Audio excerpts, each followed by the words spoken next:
मला वाटतं की हिडनबर्ग हा विषय लंडनमधला युरोपमधला आहे.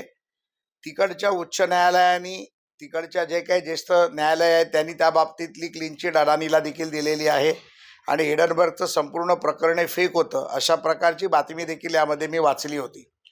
आणि जो राहिला प्रश्न सेबीचा, सेबीवरती आरोप करत असताना नेतृत्वाने एक गोष्टीचा विचार केला पाहिजे. सेबी ही संस्था अशी आहे जी भारताची अर्थव्यवस्था सांभाळते आणि त्याची प्रमुख म्हणून जी व्यक्ती महिला काम करते तिची स्वतःची एक इंटिग्रिटी आहे.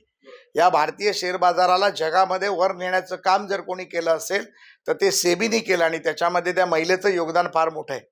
त्यामुळे अशा प्रकारची वक्तव्य करून भारतीय बाजारातील भांडवल हे तोडण्याचं काम चायनाच्या माध्यमातून, चायनाच्या मदतीने जर कोण करायचा प्रयत्न करत असेल तर तो चुकीचा आहे. भारतीय शेअर बाजार गडगडवायचा, सर्वसामान्य गरिबांचे पैसे, कामगारांचे पैसे, इन्व्हेस्टरचे पैसे जे शेअर बाजारात लागले असतील ते डुबवायचे आणि चायनाला मदत करण्यासाठी अशा प्रकारची स्टेटमेंट करायची, याचा मी जाहीर निषेध करतो.